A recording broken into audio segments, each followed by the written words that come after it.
Folks, Black Star Network is here.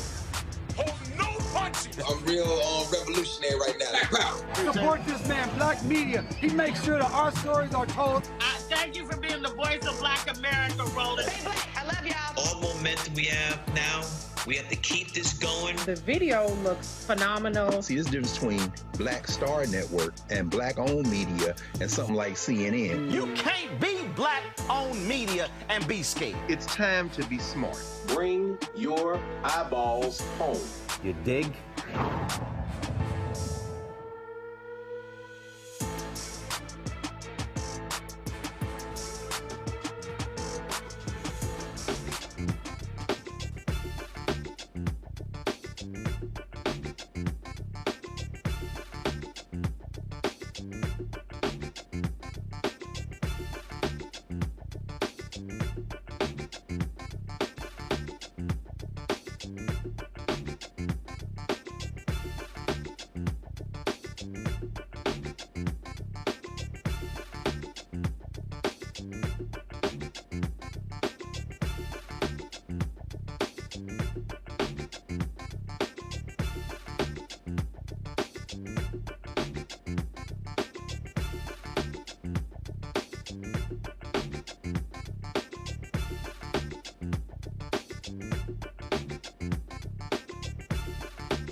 Let's go.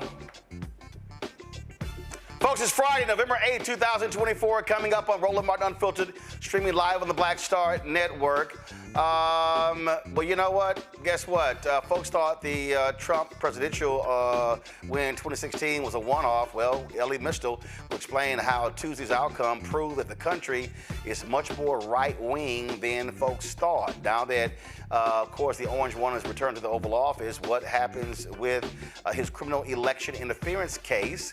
Today, a federal judge paused all upcoming deadlines related to the case. We'll also talk to a student loan expert about what parents and returning students can expect when the Department of Education is targeted, especially the student loan, $170 billion that was actually forgiven under Biden-Harris. Also tonight, you get to weigh in on what the hell's been happening in this country. Lots to talk about. Plus, congrats to Wilberforce getting their accreditation back off of the watch list. It's time to bring the funk on Roland Unfiltered on the Black Star Network. Let's go. He's got it. Whatever the miss, he's on it. Whatever it is, he's got the scoop, the fact, the find. And when it breaks, he's right on time and it's rolling. Best believe he's knowing. Putting it down from sports to news to politics. With entertainment just for kicks, he's rolling. It's on go, roll, y'all. It's Roland Martin, yeah. Rolling with Roland now.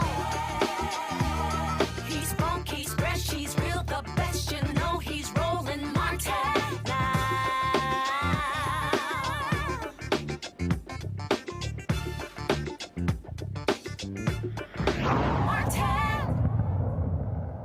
Well, a federal judge presiding over Trump's election interference case has agreed to pause all upcoming deadlines after special counsel Jack Smith requested it. Smith and the DOJ are trying to figure out the best way to wind down the election case as well as the classified documents case. The decision is based on longstanding Department of Justice policy that a sitting president cannot face criminal prosecution while in office. The government will file a status report on otherwise inform the court of the result of its deliberations by December 2nd. The Georgia case against Donald Trump for allegedly conspiring to interfere with the 2020 election will go on hold until after the term of his office ends. Let's do this here. First of all, also on Tuesday, Judge Juan Merchan will decide whether to grant Trump's pre-election request to throw out his conviction on 34 felony counts in New York. If Merchan sides with Trump, it would almost wipe clean his slate of criminal cases. If he upholds the conviction, he will proceed to sentencing later this month. However, that will likely spark more delay attempts from Trump and open up an unprecedented new front for America's criminal justice system. Go to my panel. Michael Imhotep hosts African History Network show out of Detroit, Killer Bethea Communication Strategist out of D.C., Matt Manning, Civil Rights Attorney out of Corpus Christi. So, and you know what, and we're going to talk about Elie Mystal and some other stuff, but he's a justice correspondent with The Nation. So let's just go ahead and bring him in on this too. Matt, this is real simple. That is, this punk got away with it. He got away with it. This was slow. Attorney General Merrick Garland should be ashamed of himself because his delays allowed this to happen, allowed them to run the clock out. This man, and frankly, I hope the judge in New York doesn't throw the charges out. I hope he proceeds with sentencing because one, he hasn't been sworn in yet. He right now, I don't give a damn he's president-elect. He has not been sworn in. And so that needs to happen. And what it will say is, yeah, you could go ahead and break the law. What it will say is Donald Trump is absolutely above the law. Exactly. I mean, we already know that the justice system does not treat your average citizen the same way it treats wealthy citizens, let alone people who are of lower socioeconomic status. That's just the truth of the justice system. But not allowing a sentencing to go forward in this circumstance could not be a clearer message that there is another half who lives differently than you do, meaning you can get convicted of a felony, not only a felony. I was talking about this at the barbershop today. This is a fraud, right? So it's a crime of moral turpitude, which is a crime involving dishonesty, deceit, lying, that kind of thing. Those are the kinds of crimes, even on the misdemeanor level, that tend to stick with people more than other crimes, even more so sometimes than violent crimes, because there is a legal finding that you were dishonest or deceitful or what have you. So to not sentence him in this case because he's the president-elect, when one, there's sufficient time to do so, two, he was convicted of 34 counts, and three, it's a crime of moral turpitude, would send a very clear message that he is above the law. And the problem with the rule of law is we know that gets thrown around as a term when it relates to generally when white and conservative people want to be applying that on anybody else that they don't think is a part of their ilk. But this is the circumstance where Mershon needs to do the right thing and sentence him. The federal cases, in terms of the custom and not going forward on a case with a sitting president, that may be the DOJ's, practice. And I do think that some of those delays have clearly, contributed to this circumstance. But as it relates to that case where he's already been found guilty of 34 felony counts, I don't think there's really a defensible reason for not sentencing him. I understand that there will be some difficulties with actually upholding that sentence. I mean, there's not a likelihood he's sending him to jail. But the reality is it sends the message that he's above the law. And we already know that that's what we're seeing him say, frankly. The legal system only works if it applies to you. It doesn't work if it applies to me. But this would be proof positive of that from a sitting judge. And I don't think he should go that route. I think you should sentence him. Here's the other deal, Michael. Why is Georgia delaying their case? That happened before. Yeah. That's a state case. That is not federal. And let's be real honest. The Department of Justice, they are basing this on a memo. A memo that was written in the Nixon administration to apply to that, who was likely going to be a convicted felon Nixon. And so I don't understand. See, I don't get the weakness here. They do not have, it is not, everybody listening, let me be very clear.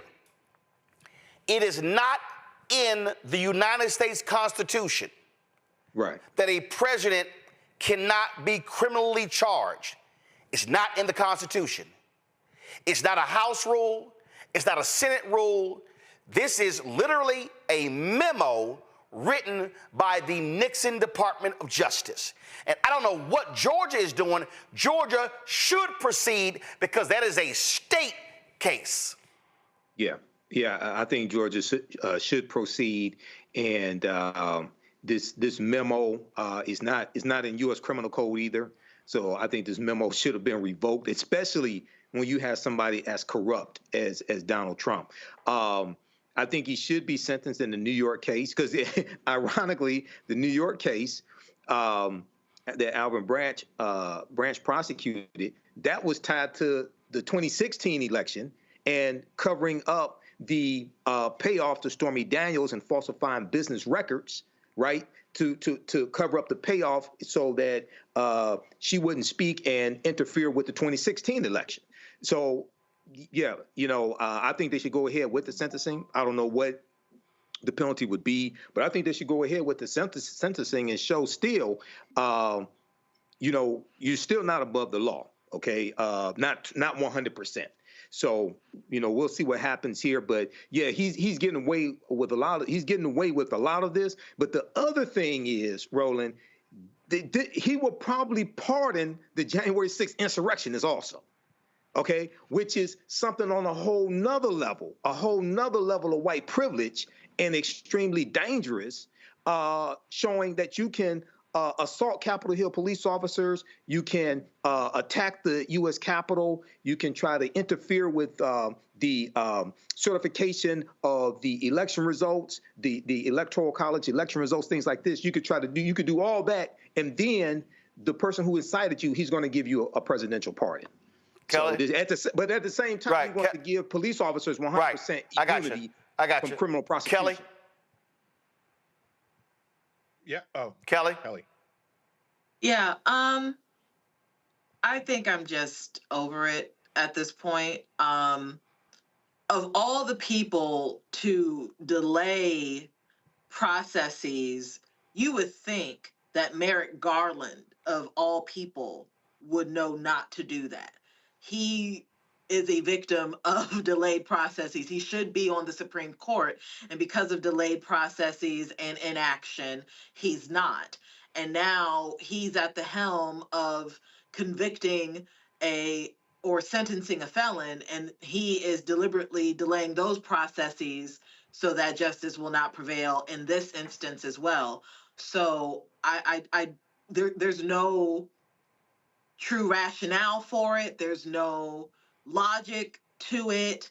My gut reaction is that it's possible that the reason for the delays is that because he is president-elect and he has all but sworn on the Bible that he will come after his political opponents and those who disagree with him.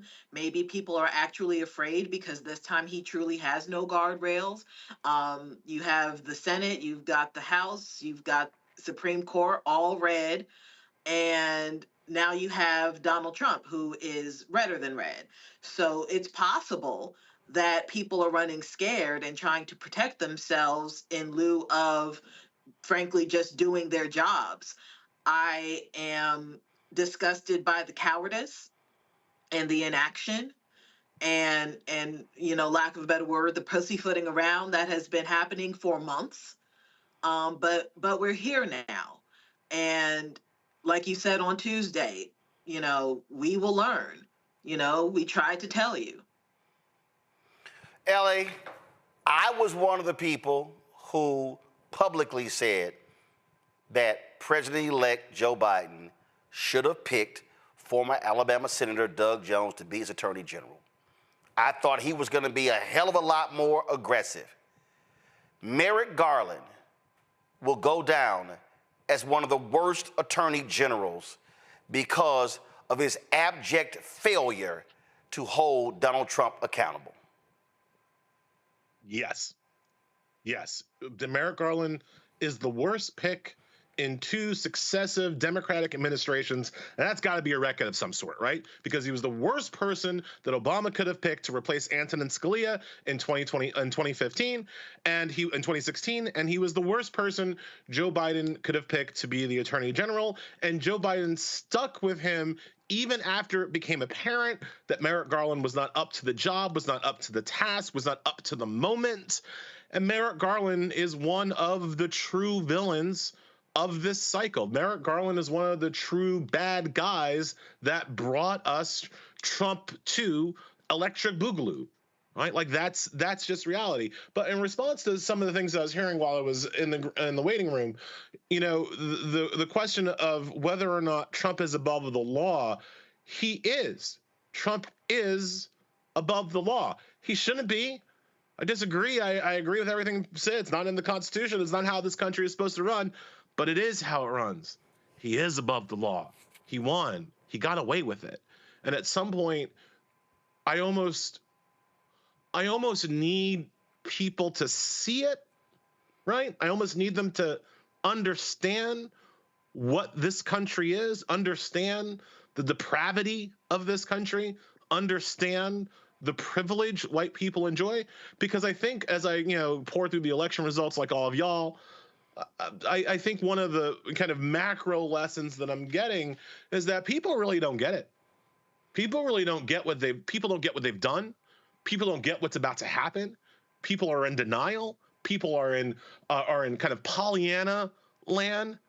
Nah, bro. The president, Trump, is above nobody else, but Trump can do whatever he wants, and he will do whatever he wants. And there ain't no law coming to save us. There ain't no attorney general. There ain't no guardrails coming to constrain him. The only thing that stops him is organized, desperate resistance. And I don't mean wearing a pink pussy hat, right? The time for that is over. I don't mean hashtag not my president. I don't mean that crap. I mean the kind of resistance that our ancestors put down. That's what it's going to take to get this country back. And it ain't going to happen in 4 years. It ain't going to happen in 8 years. You're talking about, and I've been talking to my family about this, you're talking about planting seeds in a garden that we will not live to see bear fruit, all right? We're talking about needing a plan to take this country back in 2050, in 2060, because we are entering a time of consequences. And so, yeah, sentence him, don't sentence him. If it makes people feel better to put that marker down that at least he was sentenced, fine. I don't have a problem with that, obviously. But the reality is these people are punks. The people who were supposed to hold Trump accountable are punks. They're afraid of him.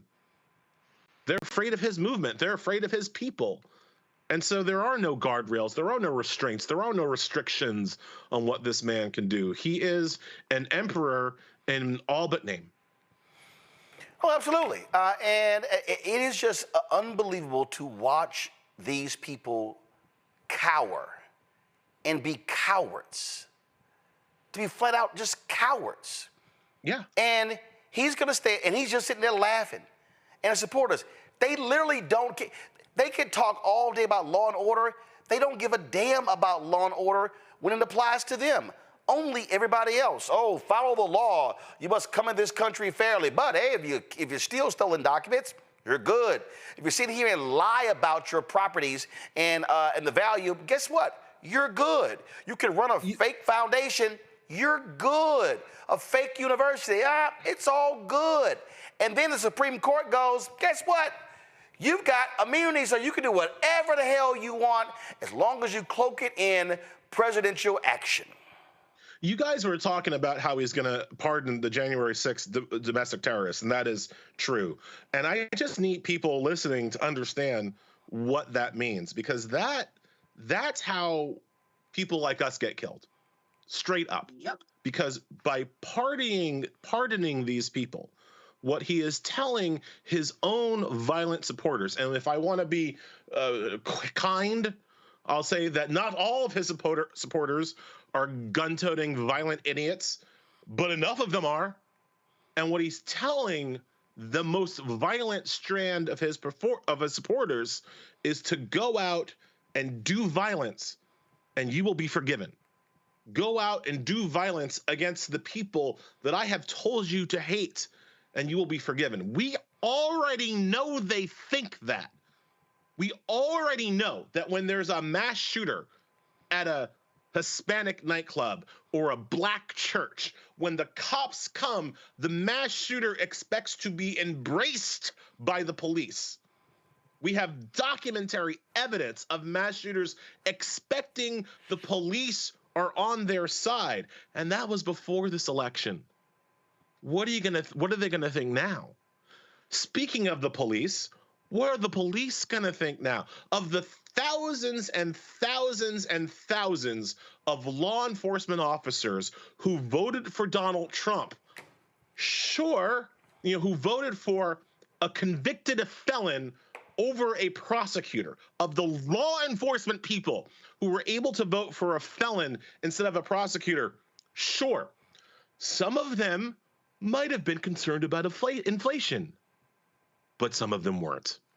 Some of them, I'm sorry, were not motivated by economic anxiety. Some of them voted for the felon over the prosecutor because some of them want to crack black skulls. And what Trump has said is that he wants to give the cops the kind of absolute immunity that he himself was given by the Supreme Court. So what does that mean for us? Because it turns out, folks, I don't get to know what the cop was motivated by, what the Trump voting cop was motivated by when I drive past him in my car. I don't get to know whether I'm being, the patrolmen in my community, I don't get to know if they were inspired by economic anxiety or something else. And these are the people who will feel particularly empowered to do violence against us. And so while everybody else is kind of still in the kind of, not everybody else, but while most of the kind of Democratic poobahs and talking heads are busy doing the like, oh, well, what are the lessons from the election? And who are we going to run in 2028? Is it going to be Gavin Newsom? I don't know, bro. Like, while they're having that discussion, I'm having discussions with my family and my kids about whether or not we're even safe to stay here. I'm having discussions with my family and my colleagues about whether or not I can even continue to do what I do in a safe environment, given the not just the obvious state-sponsored paramilitary forces that are now trained on us, on our community, but from the threats of any violent MAGA asshole with a gun who feels empowered by this violent president. That's the story of this election that we're still trying to work through. I'm not even worried about 2028. I'm trying to make it to 2028. So Elie, you talked about how this rightward shift, and let's talk about that because when people look at the 2020 election, I kept telling folks, you can't look at 2020 the same way you look at 2016 and any other election because it was a COVID election. Rules were changed, and guess what? 2020 actually showed what democracy should look like, how you make it easier for folks to vote. Well, Republicans got pissed off, rolled a lot of that stuff back, and we saw this election being a contraction election. How they attacked ballot drop boxes, how they attacked early voting, all the rules they put in place. And so, again, Republicans admit it. They win when fewer folks vote. They admit they lose when more people vote. All the voter suppression techniques work. And here's one of my kind of 2024 takeaways that people aren't ready for yet, at least based on what I'm hearing from the poobahs. But I do think that when we look back at this point in history, to the extent that people are allowed to write and read history books in the future, when we look back at this point, we will look at the period of the Joe Biden presidency from 2020 to 2024 as a huge missed opportunity, right? That the when given power, albeit briefly, when Biden had control of the White House, the Senate, and the House, for that brief moment, even having to deal with the traitors that are Joe Manchin and Kristen Sinema, what we will understand is that Joe Biden and the Democrats, and again, I blame Manchin and Sinema as much as I blame anybody, simply failed to do the things necessary to protect democracy from the kind of authoritarian takeover that we are now going to have to live through, right? And yes, that to me starts with Merrick Garland, starts with law enforcement and Merrick Garland's inability and unwillingness to hold Trump. And we're just, I hate to get distracted, but like we're so focused on Merrick Garland's failure to hold Trump accountable. Let's not forget, there are a whole bunch of January 6th supporting politicians and Congress people that Merrick Garland also let off the hook, right? Marjorie Taylor Greene also won re-election on Tuesday, and she shouldn't have been allowed to run either. But anyway, in addition to Merrick Garland and his abject failure as a professional person, we will see that the Democrats did nothing to secure the voting rights that allow Democrats to be elected in the first place. They did nothing to restore the Voting Rights Act to its pre-John Roberts glory. They did nothing to stop the states from changing the voting rules, decreasing the times for early voting, making it harder to mail in your ballots, contracting the number of polling places, increasing the lines and the hurdles that people face in order to go vote. They did nothing to stop that at the state level. They did nothing to stop the Republican takeover of state boards of elections. This election wasn't stolen in the sense that there absolutely was not some kind of precinct level, like I'm going to take the votes and stuff it in my ear. Like, no, that's not how this election went on. This election was free and fair based on the rules. The rules themselves were broken, and the Republicans broke them, and Democrats did nothing to fix them. And that is also why they lost. I don't blame Kamala Harris for not being able to inspire an extra 20 million people to crawl over broken glass to vote for her. I blame Democrats for allowing Republicans to break the glass and put it in their way, frankly. And that is also the story of our times. It is a Democratic Party that has lost basic self-preservation instincts. Remember, we were sitting here in 2020 after, in the transition period. What were we talking about? To deal with the Senate, right? We weren't talking about like, oh, how are we going to get Manchin to get? We didn't even know Kristen Sinema was going to go full, Karen. But we weren't talking about Joe Manchin. We were talking about adding Puerto Rico as a state. We were talking about adding DC as a state. Where the hell did those bills go? Notice how that, you don't think that would have helped to have 10 extra electoral votes and 4 extra senators just now? Yeah, you don't think that might have helped somebody? But no, Democrats didn't do that. No, we didn't have the time to do that. No, we didn't have the focus to do that. And so we are where we are. Like, Roland, you know this because you've seen me offline. I got people asking me in the past week, what are we going to do about the courts, Elie? What are we going to do about the justice system, Elie? And my response, and it's not a flip response, but it is an angry response. My response is, well, what you could do is go back 4 years and listen to me then. Because 4 years ago was our chance to stop this. 3 years ago was our chance to stop this. Now it is what it is. Questions for Elie from our panel. Kelly, you first. I'm trying not to cry, frankly, because I've been following Elie for years. And we've met, and he knows how much I just deeply love his rhetoric and his writings.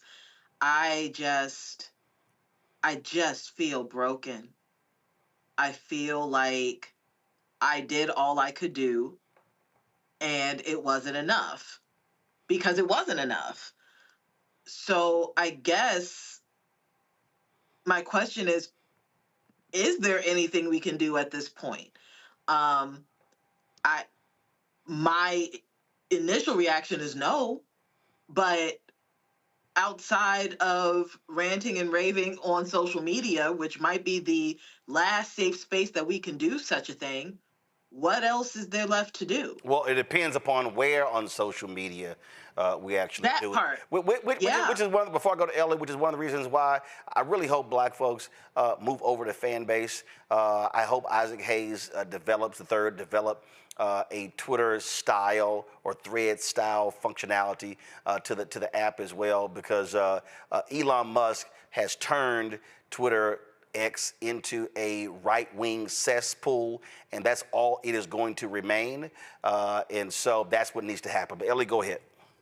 Yeah, so I'm going to wrap those two responses into one, right? Because one of the, I think Musk is actually a big part of this, right? It's Elon Musk, it's Peter Thiel, and it's David Sachs. And what do those men have in common? They're all white South Africans, right? And I don't mean white South Africans in like, oh, post-apartheid, playing rugby with Matt Damon white South Africans. I mean white South Africans whose financial base comes from their participation in apartheid. That ain't an accident. And I think that when we look at the future and we look at how these 3 white South African men have incredible access to power, have incredible access to the structures of our government, we have to remember that apartheid, that South African apartheid, was not merely a moral failing of white folks. I mean, it was obviously a moral failing of white folks, but it wasn't merely a moral failing. It was a structure. It was a system that they implemented to make permanent white minority rule over a larger and more populous and more active black majority. That was the point of apartheid, right? It wasn't just people being mean. And that is the kind of structure they're going to try to put on us here. That is the yoke that they have fashioned for us here. And so to Kelly's question, like, is there enough, right? Is there enough to be done? There is, but that's what we have to understand what we're fighting against now, right? Because the fight is different now, right? The fight 2 weeks ago was where I want better democratic self-government and a justice system that works for everybody. No, we're not there. That's that. We lost that fight, right? Now comes the fight to maintain our humanity and dignity in the face of oppression. That is the only fight now. Is there enough? Is there enough effort? Is there enough soul? Is there enough passion in our community to do it? Hell yeah, there are. Because this will not be the first time that these people have tried to take away our dignity and our humanity. And the history has shown they have lost every time. They can beat us, they can kill us, they can rape us, they can steal us. They cannot defeat us. But we gotta look after us. We gotta be there for us. And we have to understand our fight is for not our freedoms, which are nice, but our dignity and our humanity is our fight now. And we can do that. We can fight for that, and we can win that fight. And the freedoms will come back later. Well, I mean, like I said, we are not building for 2028. We're building for 2050. We're building for 2060. We're building so that our children can start, right, can join the fight where our parents join the fight. We gotta, that's the goal now, I think. Matt? Yeah, I want to first say, Elie, I read your piece in The Nation, and I think you said in 2 sentences what I have tried to say inartfully when you said he is them and he tells them that being what they are is okay. I thought that was profound because that's precisely what has been behind what I've seen with not only a lot of the rhetoric, but a lot of the support, because he's emboldened people who would otherwise not have the confidence to say some of the hateful things that they believe. He's put that on the front stage. So I first want to commend you because you said it beautifully. But my question for you is, what do you think is the most effective and immediate form of resistance that we have, and where does it lie? Is it on the local level? Is it, in organizing a certain way behind a certain thing? I'd love to get your insight on that. I mean, Matt, man, if I knew, I'd be telling you. Like, I'm not. I don't know yet. I'm still trying to work that out for myself. Again, I'm still very focused on like personal safety and those kinds of concerns. I don't know yet what the first line is. My instinct is where yours is. My instinct is that it's local. Right, my instinct is that it's not national. It is through the local structures of the government where we still have, to use a white South African term, we still have some form of home rule, and we need to exercise our home rule as much as possible. Like after 2016, I'm going to become a huge fan of federalism and states' rights for a bit, because that's going to help me right now. But I do think that, even more so than those concerns, it is about the first line of defense is within our own communities and protecting each other and building each other back up, right? I think that valence can't be lost. I mean, we always say, when we come on the shows like Roland's, right, we always say, ain't nobody for us but us, right? We always have that in the back of our mind, but that almost like has to be like in the front of our mind right now.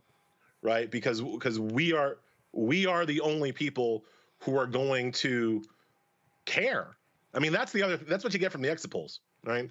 We're the only people that care about us. We're the only people who give a damn about us, and that has to be front of mind with all of our interactions, with all of our resistance or whatever you want to call it.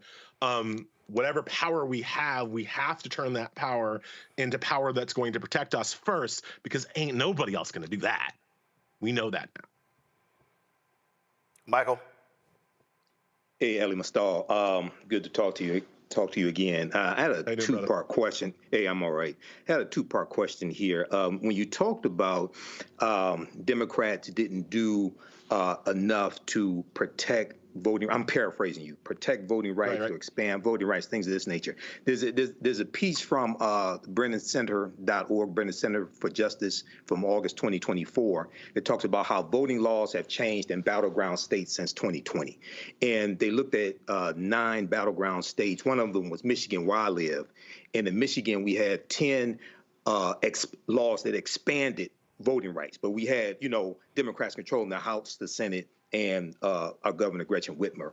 And in Nevada, you had 6 laws that expanded voting rights, whereas other states controlled by Republicans, they had laws to make it harder to vote. So what were some of the things that you think Democrats should have done to protect voting rights and expand voting rights? And the second part is the John Lewis Voting Rights Act. It passed the House of Representatives, but in the Senate, you had 16, all 50 Republicans voted against it in the Senate, including 16 sitting Republicans who voted to reauthorize the 1965 Voting Rights Act in 2005, 2006.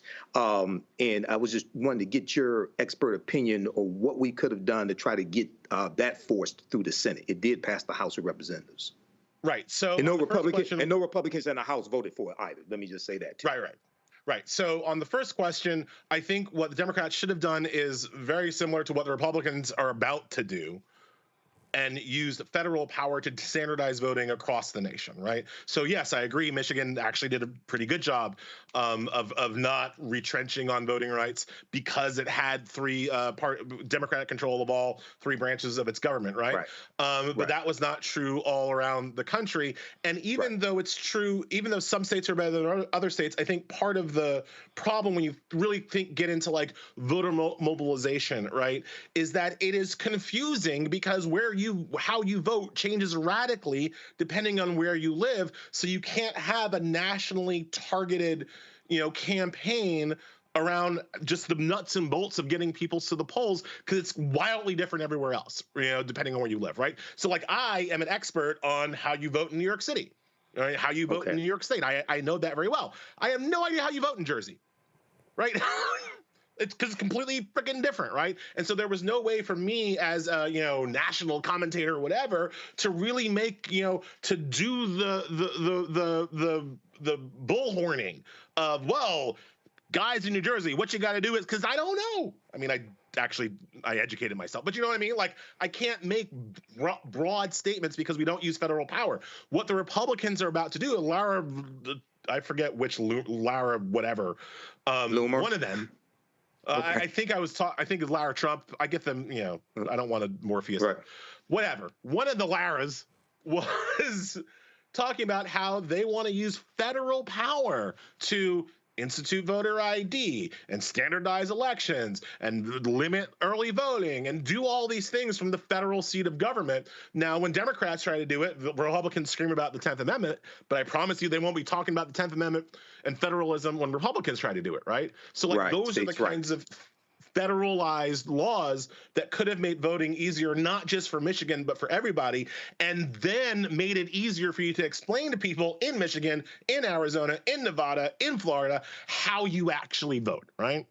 The John Lewis Voting Rights, and that dovetails into the John Lewis Voting Rights Act, which was one of the federal laws that could have done that, right? And so when you ask me what else could we have done to make sure that law passed over the objection of Manchin and Sinema, this is where I say, and you can check the tape, I said this in real time, the John Lewis Voting Rights Act was a shut down the government bill. You don't pass anything until after what happened on January 6th. After the attack on democracy, that is the first bill you pass, and you don't let the government function until it passes it. That is what I would have done. I know Inflation Reduction Act, this. I know that we had other priorities. No, that was the first and only priority. That should have been the first priority and only priority of the Biden administration, because you do not have a democracy without the franchise. You just don't, as we're seeing right now. And the political uplift to get the John Lewis Voting Rights Act done was in the aftermath of January 6th. You shut down the government. You don't let anything else come across the floor until they pass that. You attach that bill to every single budget that you dare to try to pass. You Boom. should be able to. Yes, you do exactly what Congressman Powell, Adam Clayton Powell, did when it was called the Powell Amendment. He attached it to every bill. But again, this is the difference between. This is what I keep saying. If you want to compare parties, Democrats are playing by a set of traditional, accepted rules. Republicans are playing a game where there are no rules. Right, right. And their whole deal is, we don't care. We will be as ruthless as we need to be because we are trying to, one, get power, use power to cement power. So The analogy that go ahead. The analogy that I've always made, Roland, is that it's like they're playing chess, right? And the Democrats are playing chess, and they make a move, and the Democrats say, checkmate, Republicans, checkmate. And Republicans knock over the chess people and shove the chessboard up a Democrat's ass and says, checkmate that. Yep. And Democrats are like, technically you lost, and the Republicans are like, don't care, you have a chessboard up your ass now. Yeah, and so people need. No, but he's right. I mean, look, we can sit here and laugh about it, but he's right. And that is when you get power, you exercise power. You use power. Yep. It's just simple as that. I don't care. Listen, folks, I've covered City Hall, county government, state, federal. I've talked to officials at every single level. This ain't even it. Even we're talking in organizations. When you have power, you use power. They're playing nice. This is not a moment where you play nice. No, This is a moment where you have to understand that the actions today have generational impact. And so when Elie says you go to the mat, yes, you go to the mat. And you have to understand. One of the reasons why Trump is popular, like people forget this, like it's one of the reasons why they like him, because Trump is not an effective leader, right? He's not an effective executive. He has no ability to bend the legislature to his will, but he uses power maximally. And people see it.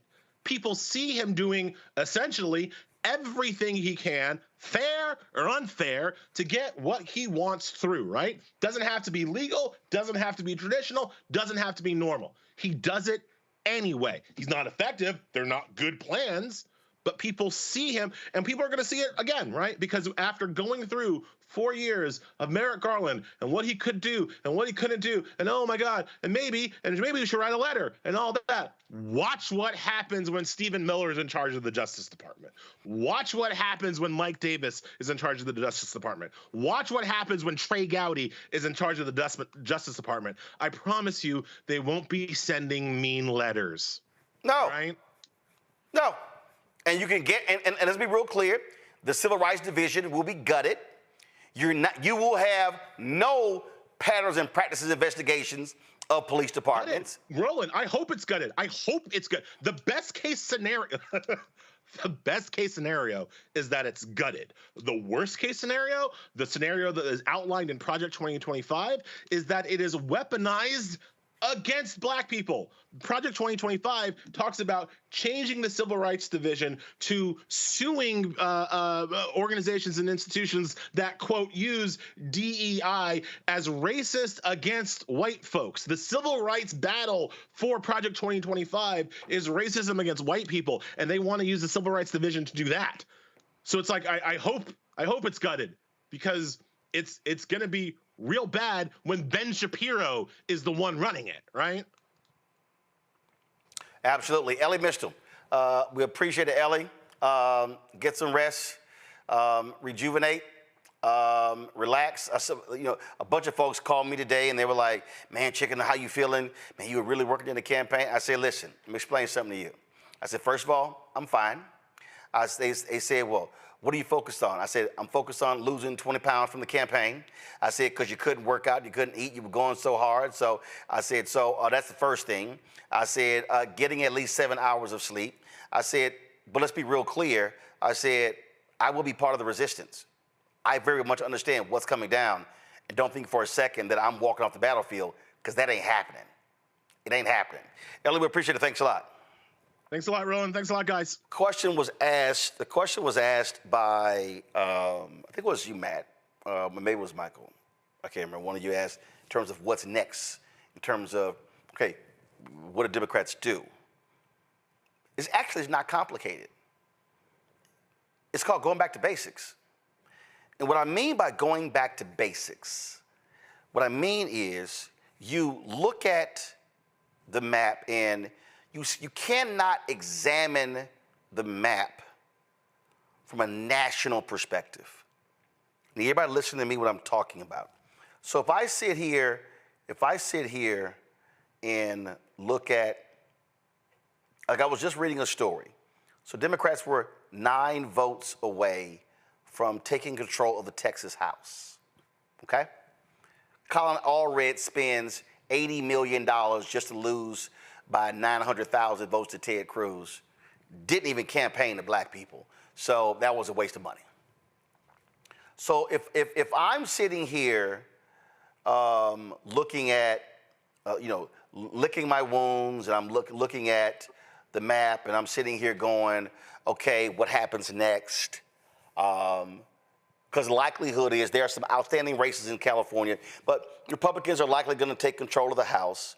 They'll have the Senate, they'll have the White House, which means they have a federal judiciary for at least the next 2 years. So on the federal level, you can't really stop anything unless there are certain things in the Senate that require 60 votes. But I wouldn't be surprised if Republicans say, to hell with that. Damn that threshold, we're going to pass it with 51.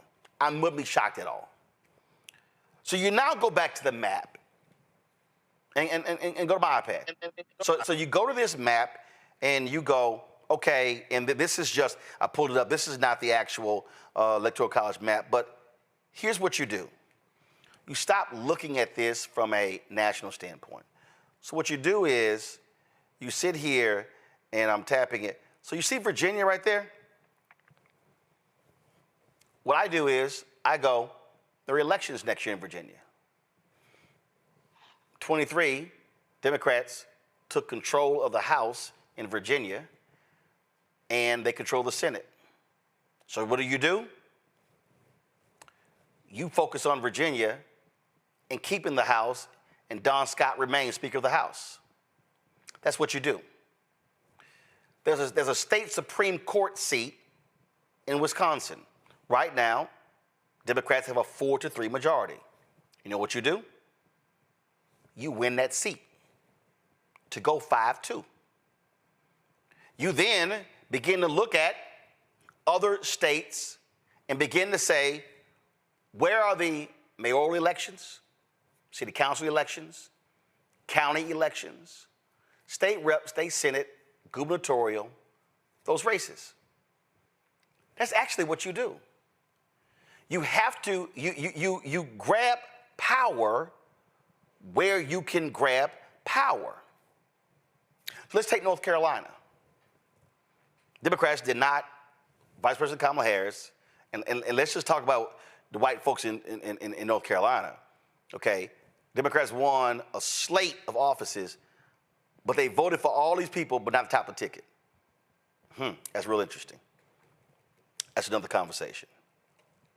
So you now go, okay, in North Carolina, on Tuesday, Democrats did not take control of the House or the Senate, but they did win enough races to reduce the Republicans, so now they no longer have a supermajority. So now the Republicans can't overrule the governor with a veto-proof majority.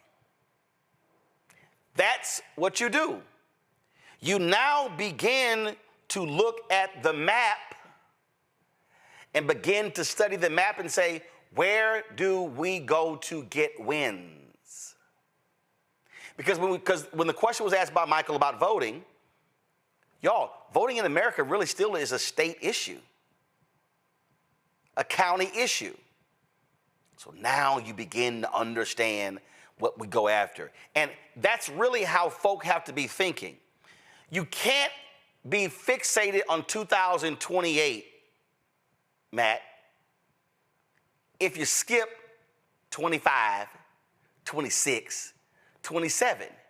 You got to focus on 25 to then focus on the midterms in 26, and then focus on the local races in 27, and then focus on those local, state, and the national races in 2028. That's actually the path forward. Matt? Yeah, I'm sorry, Roland. I can't see you, so I apologize if I missed that cue. Yeah, But me neither. I think, in any event, I think that we need to focus more on systems. That's one of the things I think you've spoken to before, and you spoke to right then, is we need to look at every aspect of it. Not only where do you get wins, but what parts of the system need to be leveraged to be successful. And like we've talked about, here in the local county that I live in, when I moved here 13 years ago, it was blue. It went almost all red this time. It's now, it used to be purple. Now it's straight up red. All these people lost. And I tell you that to say that's because the Republicans had a concerted approach to attack every single part of the system, every single element and layer of local government. They threw a bunch of money in and they just attacked every single thing. And I think sometimes what we do as Democrats is we too often focus on the outcome and trying to play the game the right way to get to the outcome, where Republicans have historically, or at least in the last several decades, focused on the systems, every part of the system. How do you change the rules? How do you get the actual, position? How do you change this from an individual to a board, and then you stack that board with gubernatorial appointment? I mean, every aspect of it. So when we have a more systemic approach, I think it will yield the results, along with the strategy of not only where do you get votes, but I think we also have to have a serious conversation about the abolishment of the Electoral College. I mean, it's crazy. I know that this time Mr. Trump did not lose the popular vote, but it's still crazy that you can have an outcome where you have a popular vote that's lost and somebody still wins because of the Electoral College.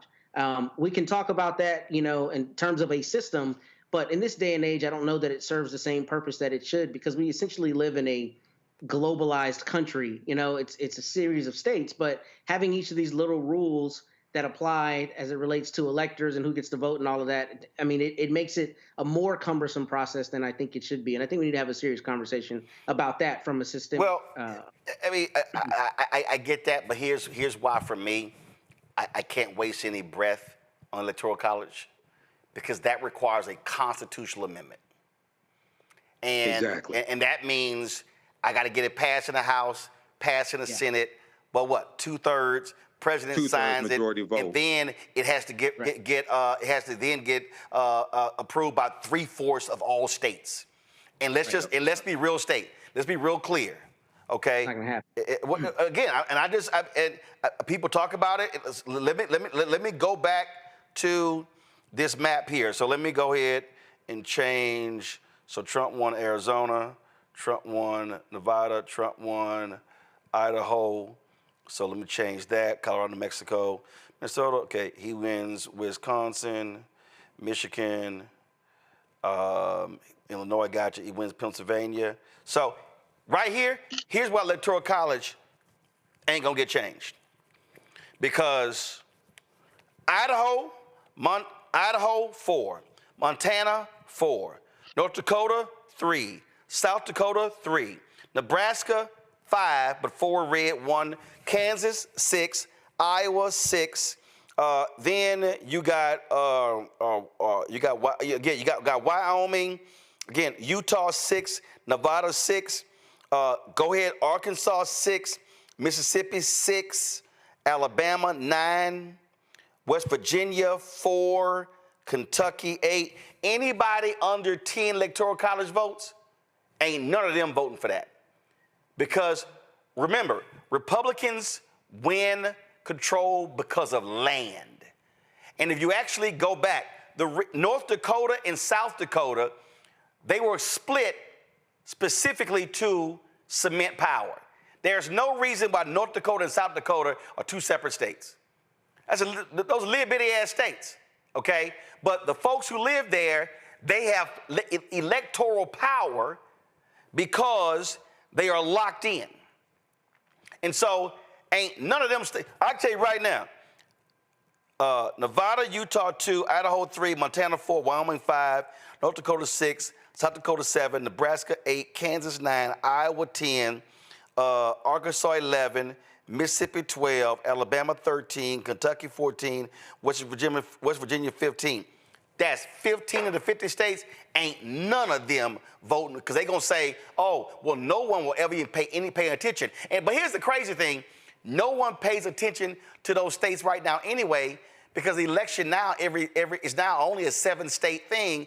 It's pretty much, oh, I can't win Texas. I can't win this. I can't win that. I'm just going to go ahead and ignore it. And so that's what's going on there. But I'm going to go back to this point, Kelly, why again, people are despondent, they're angry, they're frustrated, they're upset. But the reality is you go back to basics because power is still power. Power in a mayoral race, power in terms of city council, power in terms of school districts, power in terms of county races, power in terms of state races. You have to chip away at this. Yes, Republicans in a lot of these red states have gerrymandered districts to guarantee them, but look what happened in Wisconsin. In Wisconsin, they flipped the state Supreme Court. And what happened by flipping the state Supreme Court? They ruled against political gerrymandering. Then they ruled against their ballot drop boxes. If they win in April, Democrats can go from being down 4-3 to being up 5-2. North Carolina, that was a time when North Carolina, they actually had a 61 majority. Then Sherry Beasley, when she lost by 401 votes, it went to 4-3. Next election, it flipped, Republican 4-3. Now it's 5-2, and they're duking out in one of the races there. And so this is where folk have to understand you can't ignore races like state Supreme Court races because when you control the state Supreme Court, you control the people who make determinations about the laws of the state. So that's why I'm saying folk got to just reassess and go, wait a minute, how can I now look at this thing differently? Because you have to understand it starts with having power and winning power. True, but at the moment, as far as Democrats are concerned, who has power? It's the establishment of the Democratic Party, right? And on the federal level. On the federal level, yes. But I'm talking about how do you take local power, which then local power leads to state power leads to federal power. That's what I'm talking about. I know that's what you're talking about, but what I was getting at was money. Right? Because I've been on the ground in North Carolina on campaign trails. I've been on the ground in Maryland when it comes to campaign trails. And the common denominator when it came to even local elections winning was getting money from Dems, right? Getting money from the establishment of Dems. And if they don't understand what you are talking about in this segment, that power needs to be executed and not hoarded, and that we shouldn't be taking our tears for granted, and that we shouldn't be taking for granted an entire voting base just because, it is innate that we will not go to the GOP. If they don't understand that, then I don't know if this is going to happen. Hold on. Right? Hold up. But you said North Carolina, right? Mm-hmm. But it did. What I'm actually talking about, that actually happened this year. This year, Republicans right now have a supermajority in North Carolina, meaning they can override any Democratic veto. Democrats focus on state races. They were able to break the supermajority. They won. Give me 1 second. Let me pull it up. Let me find it. Timeline. Give me content. Let me pull the data up. What you actually saw, results and data. Come on. Let me launch the election results dashboard. Okay. Election. So when I look at North Carolina this year, display results, office, Council of State. So when I look at, go to my iPad. This is the actual results in North Carolina this year. I can't see anything. Okay, I'm not sure. Guys, y'all figure out why they can't see, but I'll tell you. In the governor's race, Josh Stein, the Democrat, won governor. lieutenant governor's race. Remember, you have a Democratic governor right now, Roy Cooper, and a Republican lieutenant governor, Mark Robinson. Well, with the election, there's now a Democrat lieutenant governor. The attorney general in North Carolina is Jeff Jackson, Democrat. The state auditor is Democrat. Agriculture commissioner, the Republican won. Commissioner of insurance, Republican won. The commissioner of labor, Republican won. Secretary of State, Democrat won. Superintendent of public education, Democrat won. And the treasurer, Republican won. So those are the state races. That's a perfect example of so Democrats in North Carolina won the major races in the state. They clawed back some races on the state representative level, and so now Republicans don't have a total lock on the state. So what I get that. So I'm saying. So what I described, that's what they did in North Carolina. I'm not disputing what they did in North Carolina, but North Carolina was able to do that because of money. North Carolina was already considered a battleground state that the established Democratic Party saw as worth investing in. You have an entire Bible Belt that the Democratic Party establishment just kind of writes off as a red state and does not actively invest in the Dems on the ground trying to flip it blue. Georgia was the first time in years where that happened. That's how it flipped blue in 2020. And they're not doing that for Mississippi. They're not doing that for Louisiana. They're not doing that for Tennessee and Arkansas. They're not doing it for the Bible Belt. That's my point. They're not. But Georgia flipped because they didn't wait on national. That's exactly what I'm talking about. They didn't wait on. They also had an infrastructure strong enough to do that as well. No. It's kind of a chicken and egg situation. No. They created the infrastructure. It's exactly what I'm talking about. What they did in Georgia, in 2012, after the election, I'm at CNN. Congressman Chris Van Hollen of Maryland, who was over the DCCC, is waiting to go on. And I say to him, man, when are you guys going to invest in building an infrastructure in Georgia and Texas? I said there are 2.1 million eligible Latinos in Texas unregistered. There are more black eligible voters in Texas than any state in the country. He goes by Texas and Georgia, they're red. I said, they're red because you're not organized. He blew it off. So what do the Georgia people do? They stopped waiting on national campaigns. They said, we're going to create an infrastructure. We're going to go raise the money, and we're going to do it. And what I'm laying out here, Michael, while people are sitting here, you see Gary Chambers with his videos as well. Folks are sitting here like, oh my God, what do we do? And what I'm saying is, how you win is by going back to basics, which is local. You focus on winning local power. You build your infrastructure, and when you go from winning local to state, you go state to national. You begin to take back. The reason Texas is where it is, Matt said it. In 2020, the Republicans started investing heavily in counties along the border. That's why the map flipped. Democrats just assume we got it. Nola Haynes on election night warned us, y'all, California is getting redder and redder. And if you look up the map, that's the case. So what I am arguing, while people are sitting here mad and frustrated, I get it. Go through your grieving process. But stop focusing on 2028 and start saying, what races are happening next year in my city and in my county? And then if I'm black, let me look at the turnout. Let me look at who turned out. Because let's be real clear. Vice President Kamala Harris got more votes in Wisconsin than Biden got in 2020. Mm-hmm. Trump got 77,000 more. She lost by 30,000 votes in Wisconsin. If I'm sitting here going, what was the turnout in Milwaukee?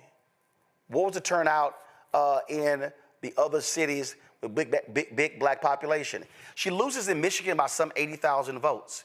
If I'm sitting here looking at, if I'm in Michigan, I'm going, Why did Detroit turn out at 47%? Maybe if I get Detroit from 47 to 70%, that makes up for whatever he got.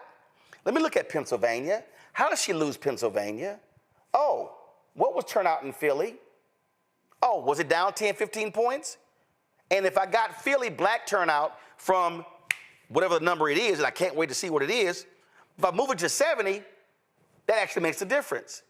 What I'm saying is people should be sitting here not just losing their minds and going crazy, but saying, you know what? Let me focus on the next race and then let my guy, and then let my woman, elect my person, and stop trying to focus on, oh my God, what's gonna happen over the next 4 years? Go local and build. Yeah, you have to build power where you live. Build power locally. Run for those local elections. Raise money for those local elections, whether it's school board, city council, mayor, et cetera, county executive, county commissioners, things of this nature. State legislature as well. So a couple things here quickly. So I saw the video from Gary Chambers, okay? A friend of mine sent that to me, and I saw people on my social media platforms talking about it. And I think what Gary Chambers is talking about is extremely important. And we've talked about this here on this show. I've said it as well. We have to focus on building this black political infrastructure. And I'm neither Democrat nor Republican, but also understand how to use Democrats as a tool to accomplish what it is that we want. So what Gary Chambers was saying, 55% of African Americans live in southern states, Mississippi, Alabama, Louisiana, things like that. And he was saying, instead of, and I'm paraphrasing, instead of spending more money to chase white women and white people in the blue wall states, Michigan, Wisconsin, Pennsylvania, things like that, invest that money in Mississippi, Louisiana, Alabama, et cetera, where you have a higher concentration of African Americans. Target African Americans, get them to turn out, get those numbers out, and you can win a lot of those states now that are red. But before you can ask people to invest nationally in Alabama, you're going to have people in Alabama organize Alabama. Oh, I agree. We had, I did a panel in Mobile, Alabama, Friday. Congresswoman Terry Sewell was on the panel, and she talked about the state of disarray the Alabama Democratic Party is in. She said that they are in an utter state of disarray. And so my deal is, what you do is you have to tell people to tell them, hey, you gotta organize where you are and build from there. You can't wait for the folk national come down to you if you ain't got nothing for them to invest in. I agree. And I think Georgia, what Georgia did when they built that infrastructure in Georgia, Stacey Abrams and Nsé Ufah and the rest of those activists down there, I think that can serve as a model to for us to replicate in other states, but especially those southern states that have a large African-American populations, okay? But I totally agree. You gotta build that infrastructure locally. Right, but see, again, so what I'm laying out, that's, again, that frustrates people, is that what I hear from people is, oh my God, what do we do? Oh my God, what do we do? And they're frustrated, and I get all of that. And what I'm saying is the way you do this is in terms of how do you organize local, and it's just this is, I look at this here, Matt, and I guess the reason I'm stuck on this because I'm the son of two people who co-founded a civic club in our neighborhood. So there's nothing more local. There's nothing more local than a neighborhood. Because I always say nation, state, city, block, street, house. That's literally in terms of how we're built. And I saw how they wanted to transform our neighborhood of Clinton Park. And they transformed the neighborhood by first saying, I need to get with like-minded people. Then like-minded people said, we need to create an organization. And then like-minded people created the organization. It was the Clinton Park Civic Club. They met in houses. They then went, okay, what are we going to work on? Well, first thing we're going to do, we're going to do a trash pickup. We're not going to pick up trash on every street in the neighborhood. We're going to pick up trash on one street in the neighborhood. That's what they did. Then the next month, okay, let's do 2 streets. The next month, let's do 3 streets. Then they went from picking up trash to saying, and we got these abandoned houses turned to crack houses, overgrown lots. Who's over that? Who controls that? How does that get taken? Oh, is that city, is that county? Who condemns the property? Oh, you know what? We're going to go, got it. Then they focused on that. Then they said, well, you know what? Man, we did this and we did that. That worked out. You know what? We really need some stepped up police patrols. Well, who's the police commander over this in the community? Who is he? We're going to meet him. We're going to get his number. We're going to talk to him. So when we got a problem, we're going to call directly to you. Now, they weren't saying, call a governor, call a county judge, call a mayor, no, it was, let me look at it this way. And then when it came to, they said, well, you know, we want some new sidewalks, and we want some new sewer systems, and we want some new street lights, and we want the park refurbished, and we want that old firehouse turned to a senior citizen center. Oh, city council member said, get all that bond election. Okay, let's petition it. Guess what happened? It was added to the bond election. Bond election, what do? They campaigned in the neighborhood for the bond election. Bond election passed.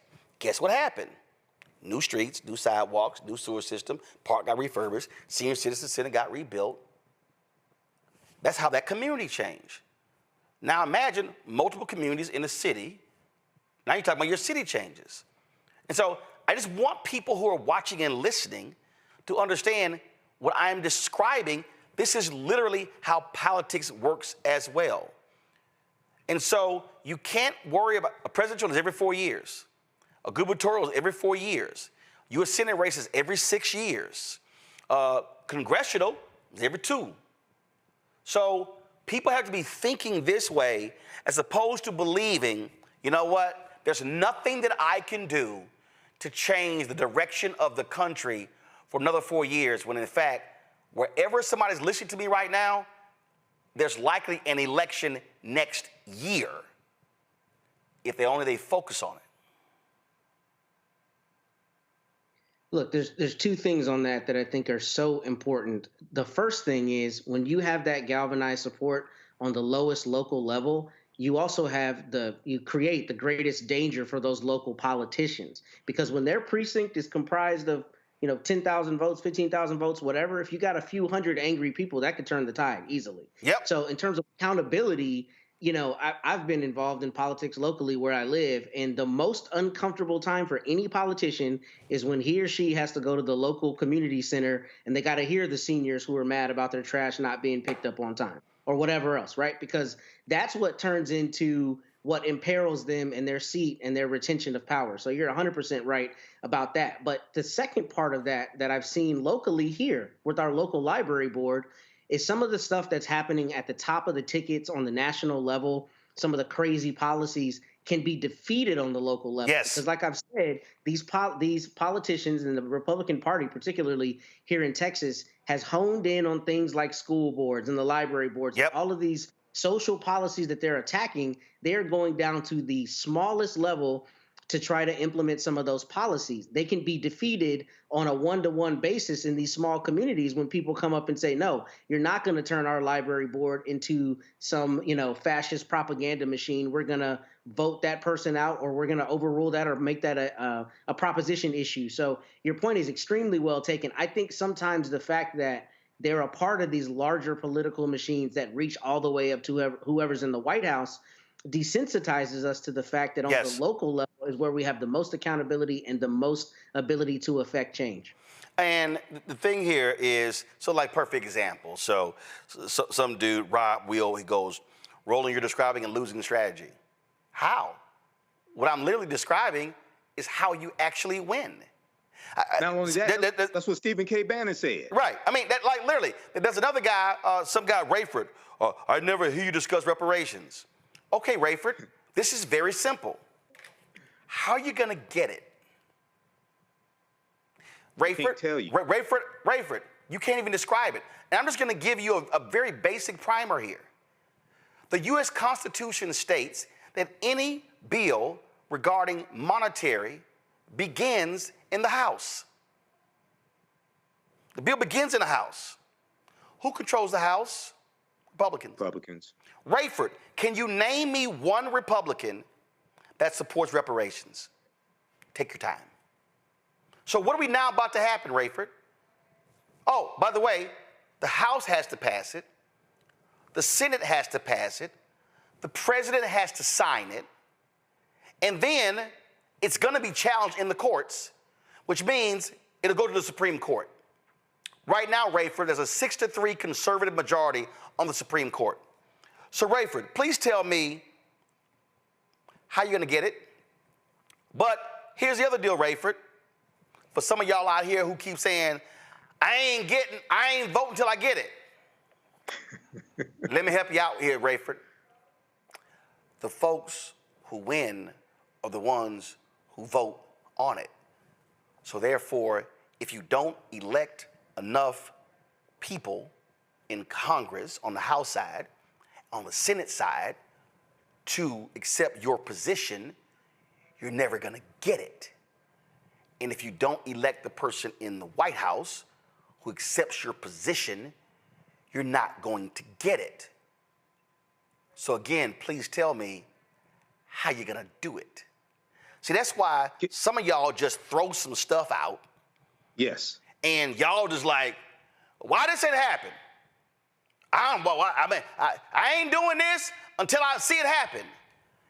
It's not gonna happen if you don't vote, because the people who get elected are the ones who voted up or down. Yeah. Can I address that, Roland? Yeah. I actually did Go ahead. I actually did a presentation for the Detroit Reparations Task Force, and they asked me to do it. Okay. Most people that talk about reparations, and I may step on some toes, but I really don't care. Most of them don't understand reparations. Okay. The root concept of reparations is to repair damage that was done.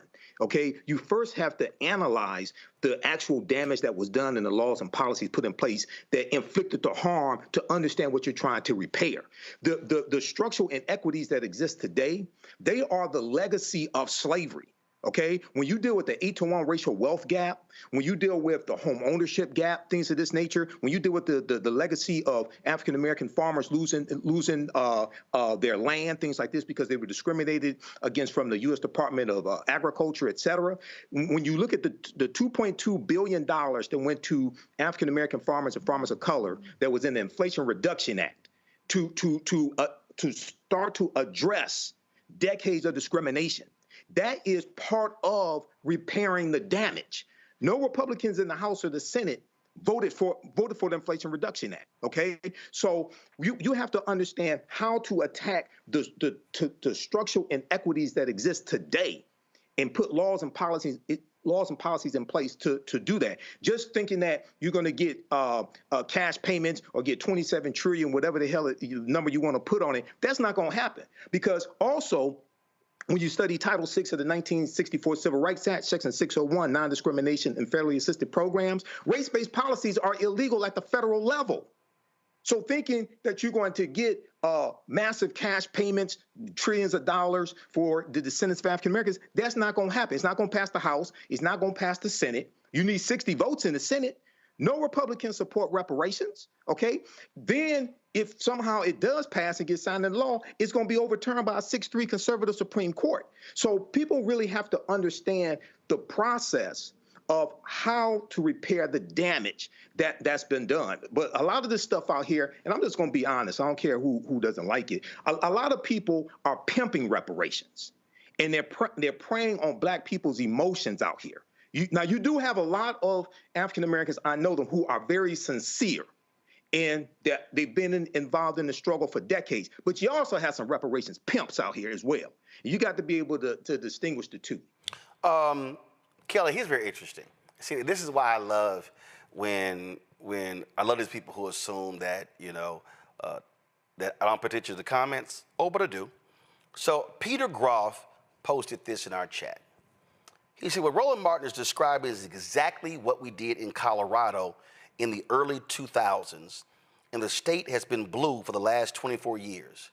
We built a local infrastructure first, then the DNC came in.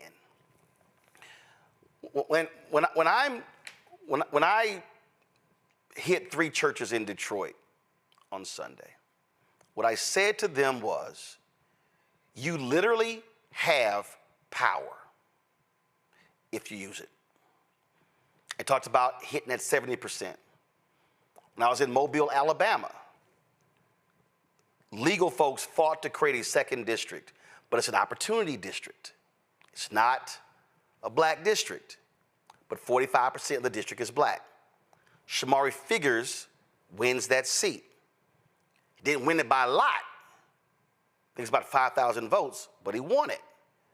And so how do you keep winning it? You keep voting and holding the folks accountable.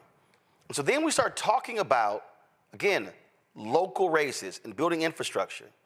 A lot of our people, and I heard this because I was in Milwaukee, I was in Detroit, I was in, again, Mobile, Alabama, was in North Carolina, was in Pennsylvania, was in Texas, was in Ohio, was in Georgia. And people would often come to me and they would be frustrated and they would say, oh, these things are not happening and these are not happening and we can't get investment and we can't do this sort of stuff. And I told them what we did with Win with Black Men. And I had a brother say, well, yeah, but I need you to do the call. I said, why do you need me to do the call? Yeah, because see, a lot of folks know you. I said, do you know 30 brothers? Yeah. I said, well, then do your call. And he looked at me like I was crazy. I said, yeah, you should do the call right where you live with the 30 brothers and have the 30 brothers invite at least one brother each. And y'all second call is gonna have 60 brothers. The thing for a lot of people is they actually don't, it's getting them to actually believe that they can be empowered to change this game without asking or without waiting for permission. Yes. Seize the power. Hold on, Kelly, go ahead. I'm sorry, yep. I certainly see your point. I just think that a majority of Americans in general, not just Black Americans, but any marginalized group, is tired of having to do it themselves, right? Like, your examples so far include those who either already have money, already have a wherewithal, already have a mindset to change. But actually, that's not true. My parents didn't have money.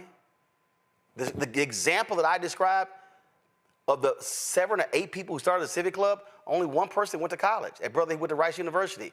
These people didn't have money. Now, you're right. They had a desire to change, but their desire was a very small one, and it built from there. But they didn't have money. They didn't have money. Sure. I mean, I remember hand making signs, so I know they didn't have money. I understand what you're saying. And I'm not trying to come up with excuses. That's not where I'm getting at with this. But those who actually need the change don't have that mindset. So how do you reach them? Easy. Or do they just get left behind? No, we have this very conversation And then people spread this conversation and people take it. In fact, somebody else commented, they said, oh my God, my sister, she met Roland. This is exactly what they did. I've literally traveled the country and met people who watched this show who said, we did exactly what y'all talked about and it worked. So part of the problem, I think, is that we're not having this granular, small, local-based conversation enough. It's always this national discussion where you got to raise $100 million and then otherwise it can't work. I just think we have to encourage people that wherever you are right now watching or listening, you literally can change the political environment where you are, but you have to start to get with like-minded people and just start. But you don't need a lot of money. You don't need big name. You don't need concerts. You just gotta actually pull enough people together to say, yo, y'all care about the same thing? Well, man, let's go and change this. I just want people to start. Yeah. I just want people not to be so frustrated that they think they're powerless. And that's what I mean. Right. Can I say something? Go ahead. I think... But go ahead. I'm sorry. And then I'm coming back to Kelly because I have to ask her something. Go ahead. I think at the root of this, Roland, a big part of this is that African Americans have to think that they are worth fighting for, okay? Because when you consume music and imagery that dehumanizes you and calls you all types of derogatory names, things like this, you think, some of us may think that we don't deserve to have more, and this is just how it's going to be. So you first have to have the mindset that you are worth fighting for, and this is worth fighting for your children, your grandchildren, etc. So I just wanted to say that, and then I wanted to just address something with the Japanese Americans. No, hold on, no, I can't. No, okay. I got a guest waiting. So go ahead. Go ahead. So there are a lot of black agents, a lot of students, and we don't know, Kelly, whether this is emanating from the FBI is investigating. There's text messages going around. People are getting saying, show up at the plantation on a certain date, whatever. And there are some college students that I've heard from a lot of different people, and they've been saying that, oh my goodness, these young folks, they're scared about what's going to happen. And one of the things that I'm hearing and seeing is that the different groups, especially on HBCU campuses, where they're saying, okay, we didn't get the result that we wanted, but we're going to be around for another 50, 60, 70 years, and so we can't check out right now because this is still our country. Your thoughts about that attitude? The attitude regarding the text messages and just... No, regarding some I've heard some students who said, listen, I know some of my peers are devastated, really upset because Vice President Kamala Harris lost, but they also looking at the fact that, yo, you got another 40, 50, 60, 70 years on this earth. What you gonna do? For sure. And I applaud those people who think that way, but at my juncture, I just don't. You know, I am tired. I am worn the fuck out. It is, and I hate saying it that way, but my God, I'm tired. I have so much on my plate, and this is not me to complain and vent and bitch and moan about it, but I think about what millennials alone have gone through just since 2001, starting with 9/11. We have gone through unprecedented times every fucking time, right? We haven't caught a break. And for this election to be that one more unprecedented time, how much more do you want from me? I'm just fucking tired. And I know I'm not the only one who feels that way because I'm talking to people who are also just fucking tired. So if these young babies want to take up the mantle and fight on because they feel like they got 70 plus years on this earth, I don't know if we got 70 plus years on this earth. Frankly, our water's about to be some shit. Our infrastructure is about to be some shit. Our jobs are about to be gone. It's like, what exactly are you fighting for besides dignity and humanity? That is worth fighting for. I want to be clear. But where are you going to exercise that if everything else is laid to waste? So that's not hyperbole. So I get what you're saying. I get we need to start on a granular level like our grandparents did, et cetera, and build our way up. But we haven't even had a break to do that. My God, you said your parents didn't have money. They had a house. So my generation is the first generation that didn't have the house. So I'll say this. There is zero what I say we, post-civil rights movement generation. So my birthday is Wednesday, born November 1468. There literally is nothing that we have endured since 68 that can remotely compare to anything before 68. It ain't even close. Not even close. And so what I would say to anybody, I get being tired. I get being frustrated.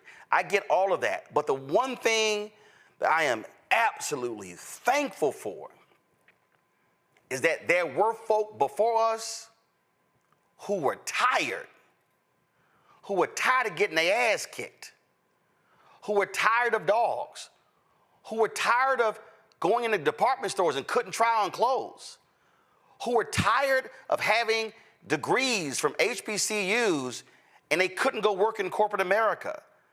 And they were forced to be janitors or teachers, or the folks who actually were in the military, who fought for the country and they couldn't take advantage of the GI Bill. The one thing I am thankful for is they didn't get tired. And when they were tired, they kept going. And so I remember when I was on the board of NABJ and we went after CNN, and I want to use a clip of something that Bernard Shaw said. And Bernard Shaw said to me, Roland, it's simply y'all's time. Every generation has had its moment. It's now your turn. And what I will say to every millennial and every Gen Z, it's now your turn. You are going to have to fight for this the same way the folk who position you where you are had to fight for it. And thank God they did not quit. And some did, but I'm glad a lot didn't. And I'm glad they persevered. And I'm glad they fought through. But they absolutely got their asses whooped. They couldn't even look white folks in the eye walking down the street. They had to actually step aside. They actually, the stuff that, it pales in comparison. But thank goodness they kept fighting. One of the places where we're guaranteed to have a fight, student loan debt. $170 billion forgiven by Biden-Harris. And don't think for a second that the Trump folks are not going to try to claw that money back. Pull up my next guest, Sonia Lewis, Dr. Sonia Lewis from Philadelphia. Sonia, folk, there are a lot of people who got upset with Biden-Harris because they did not get rid of all student loan debt. We got to remind people what happened here, that the Supreme Court said they couldn't. Mm-hmm. Right. Folks should be prepared when the Trump folk try to come and get that money. I wouldn't be surprised if they do. Your thoughts? Mm-hmm. Thank you for having me. So the money that was given out on average overall was actually instituted through acts from Lyndon B. Johnson in 1965. So a lot of that money is protected through programs that have been grandfathered and created way before Biden. That's the good news. Programs like public service loan forgiveness, programs like borrower's defense, that was already established before Biden, around when Trump was in office last time, definitely there with Obama. And so I'm not quite worried about money being taken back, as I am concerned about what's going to happen moving forward, especially when we hear Trump talk about his plans of dismantling the DOE. So, because again, that was one of the things that was constantly talked about And what we also during the campaign, and we also got to realize that, look, these Republicans, they want to slash Pell Grants. They want to slash student loans. And so we are about to see an assault on higher education that we have not seen, I dare say, since Ronald Reagan was president. Yeah. There were some things in the prior Trump administration that he wanted to have to come past. One of the things when he had as a Secretary of Education, Betsy DeVos in office, one of her first things she did, it was very, very low kept, was that she had dismantled the investigating body of the CFPB over the Navient complaints and cases. And now the Biden administration has actually restored that entity of the CFPB. So that's very good news. And what does that mean? Basically, those that were wronged by Navient are now going to see some justice. Now, I do want to say this. When we talk about what's coming up with the DOE that was established by Jimmy Carter, the focus of the Pell Grant and Title I funding, that's on the chopping block. And so when we talk about making college affordable for our particularly minority students, that's going to be a big issue. That's going to make it to where states are going to have to rev up funding. And I want to be very clear that Trump is not anti-education. He's anti-federal government involvement. And so that's where we want to clarify things for people. Why is that important? Because you need to now know with whoever you put in place at the state level, if this were to come to pass, how do they feel about education funding? What does your state grant look like? What are the requirements there in terms of income if the Pell Grant were to be reduced or eliminated? Well, they do have some. They do have some much different views about education. I can talk about that too. And they really, what they really want is money going to religious schools. And luckily on Tuesday, 3 different states shot down these private vouchers in their state, which they listed under school choice, but that wasn't no real school choice. But folks just got to be ready for that. So any questions about student loans from our panel? I'll start with you, Matt. Yeah, my question is, how realistically could Mr. Biden just wipe away student loan debt? I paid my student loans the other day, and I keep thinking, if this is a time for presidential immunity, it is getting rid of my student loan debt. But jokes aside, I mean, is there anything that this administration could do in the short term or that you anticipate they might do in the short term to alleviate stress for people who are paying student loans? So technically, that's a great question. He has authority under the 1965 Higher Education Act to do so with Secretary Cardona. It would just cause a big uproar. And to be very honest with you, I don't know, like let's say tomorrow he actually put that act through as an act he could do, right? But then it's like by the time they actually cleared your student loan debt, could that happen before January 20th? And what type of litigation and legal troubles could it face and be kind of where we're already at? So what we want to focus on is what can you take advantage of now that is in place still before January 20th. You must act like your student loans are on fire. And so what that means is you need to be aware of what repayment plans are available to you. The SAVE plan is on hold, and I'm going to be honest with you, I don't think it's coming back. That was the plan that was supposed to forgive and also reduce student loan payments. So now we have to look at some affordable options. The next thing is, are you in a place where you can receive credit for public service loan forgiveness? There's a program called TEPSLF, Temporary Expanded Public Service Loan Forgiveness. Well, that program technically ended in October of 22, but the Biden administration has kept it on with some provisions, but that may go away. So all of the people that are watching tonight, if you ever worked in a non or not-for-profit field, education, government, 2007 to 2022 of October, you need to get that credit for working in those fields now, regardless if you ever made a payment, as long as you were in good standing or not in school. We've got the Borrower's Defense Program that you may be eligible for.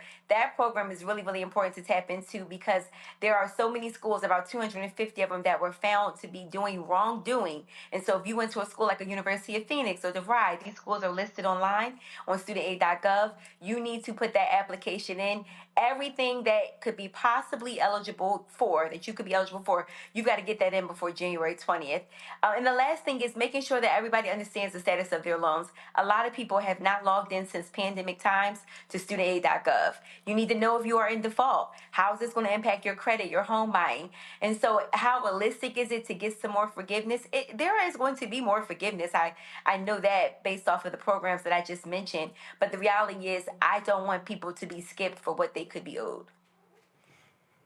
Michael.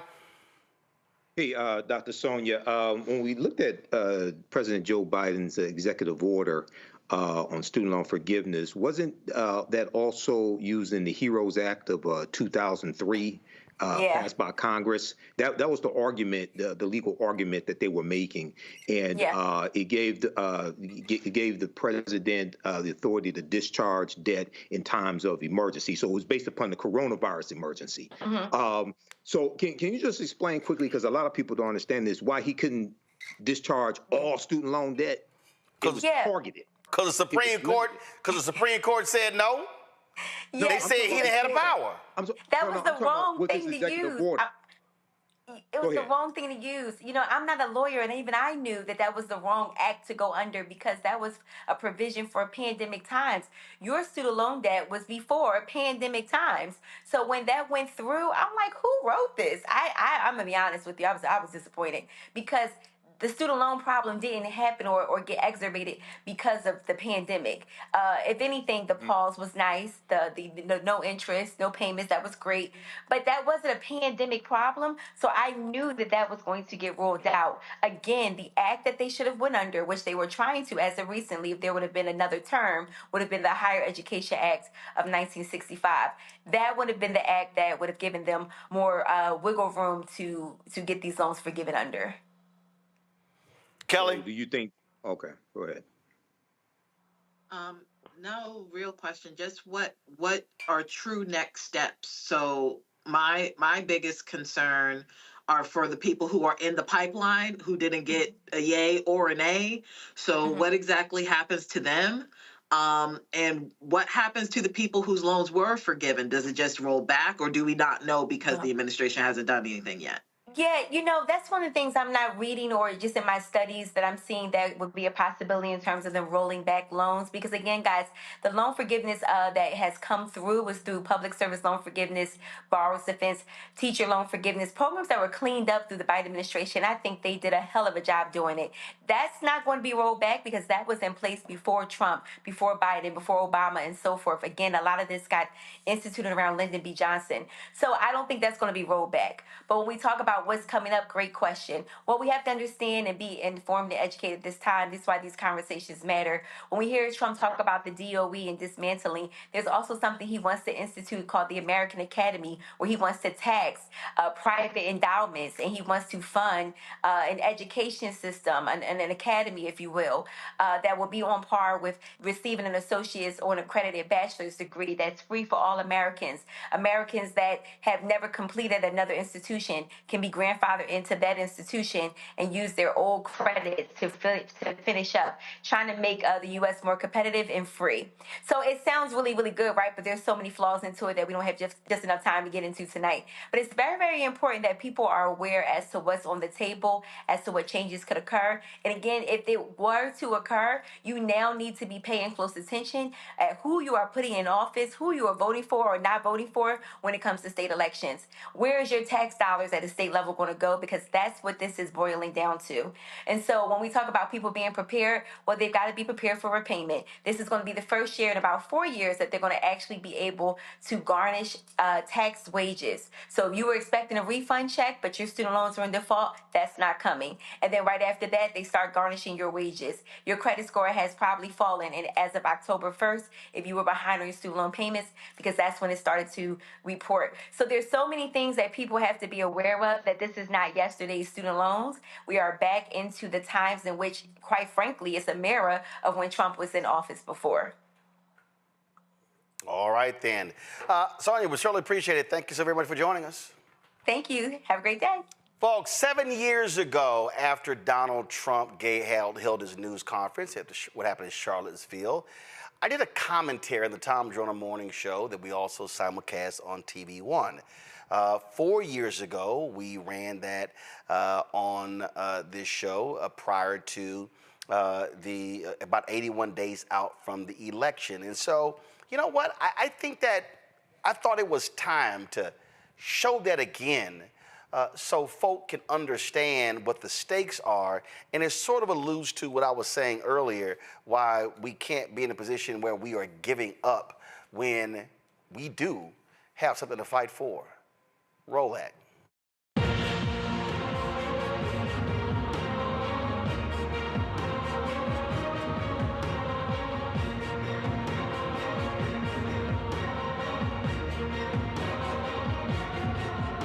Let's get right to the issue at hand. Y'all have already been talking about it. We've been discussing it right here on TV One. After yesterday's despicable news conference by President Donald Trump, I was in my car trying to decide what is it that I wanted to listen to put into proper context my feelings about what we heard. And I thought back to the first black woman elected from the South since Reconstruction, Congresswoman Barbara Jordan of Houston. Here's what she had to say in 1973 at the Watergate hearings. Earlier today, we heard the beginning of the preamble to the Constitution of the United States. We the people. It's a very eloquent beginning. But when that document was completed on the 17th of September in 1787, I was not included in that we the people.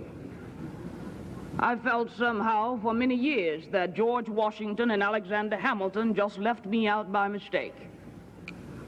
But through the process of amendment, interpretation, and court decision, I have finally been included in we the people. Today, I am an inquisitor, and hyperbole would not be fictional and would not overstate the solemnness that I feel right now. My faith in the Constitution is whole, it is complete, and I am not going to sit here and be an idle spectator to the diminution, the subversion, the destruction of the Constitution.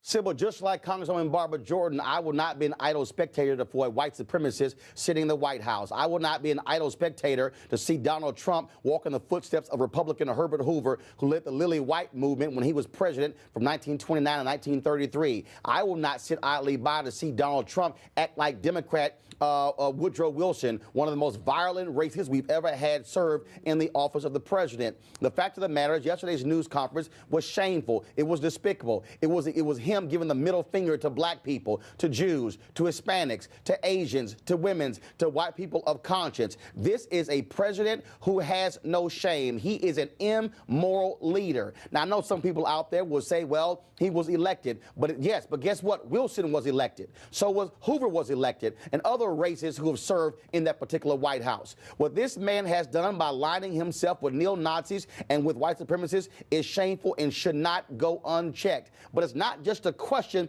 of going unchecked.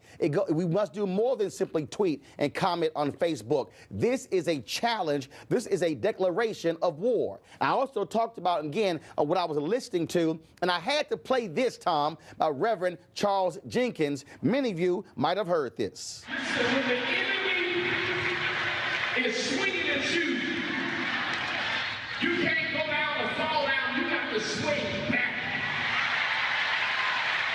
When the enemy's attacking you, you can't give up. You can't throw in the towel.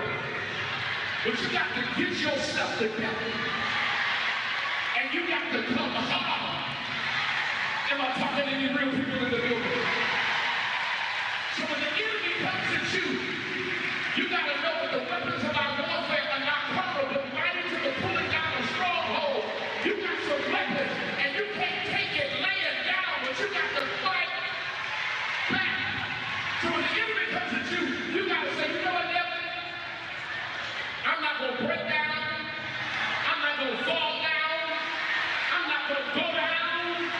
I'm going to get my Holy Ghost swag.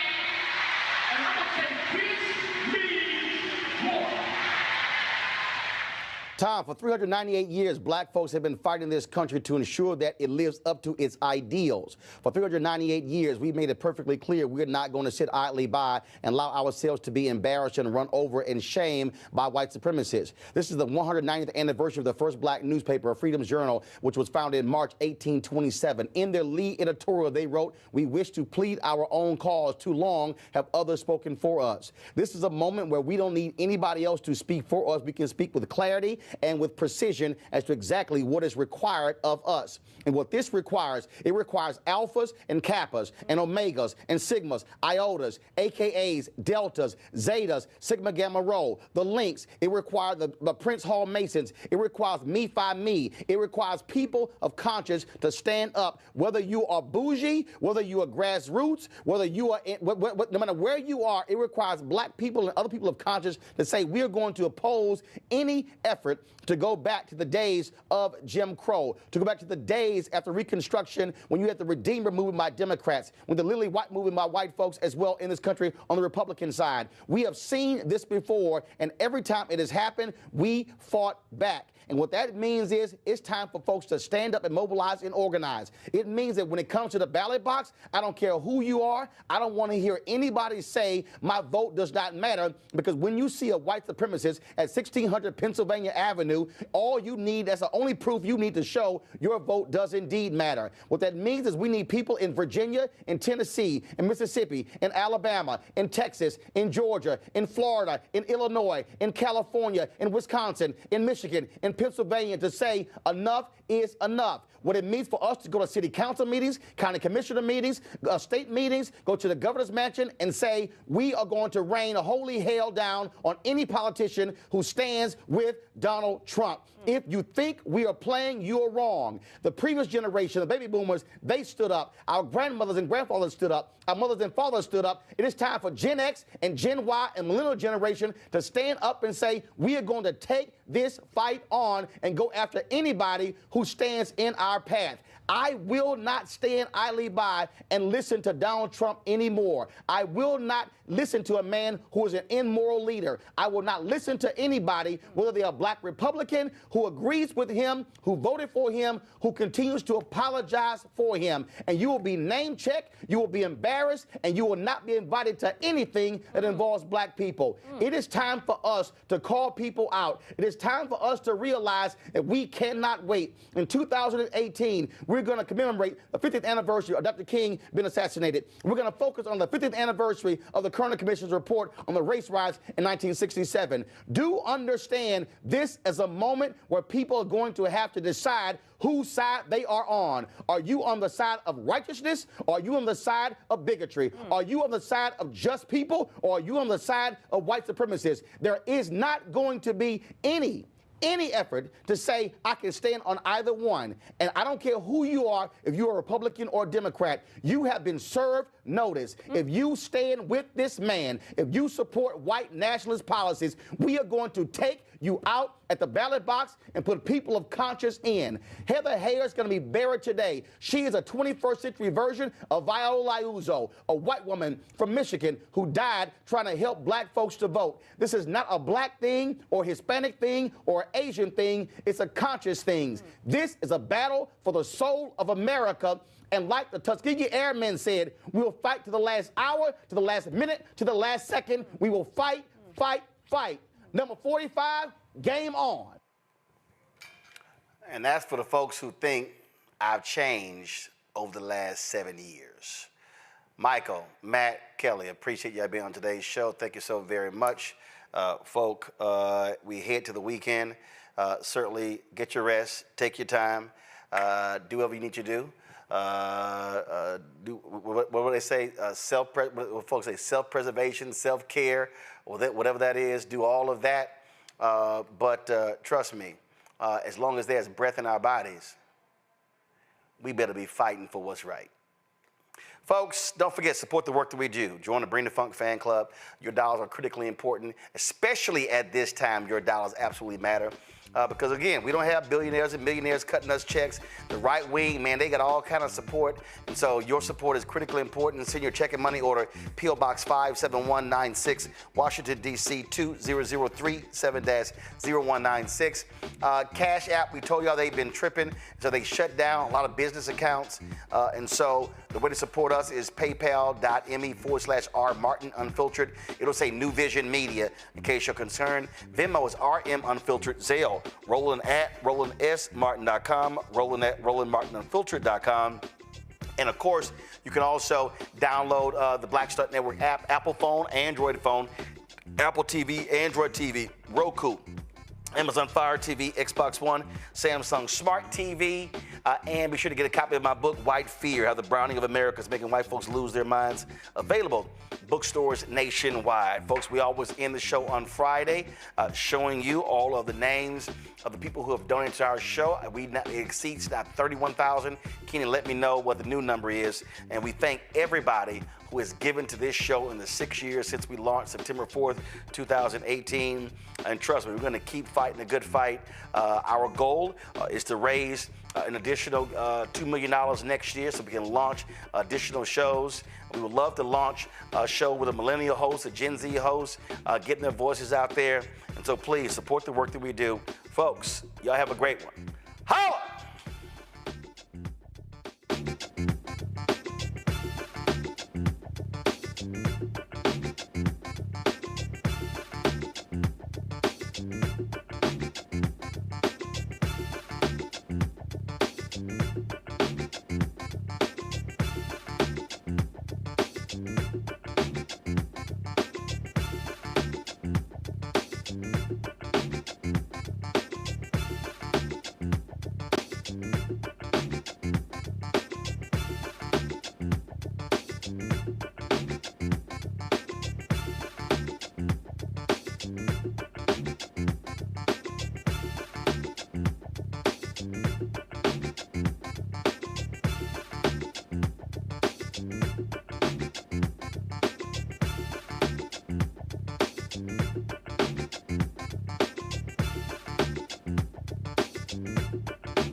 Reparations.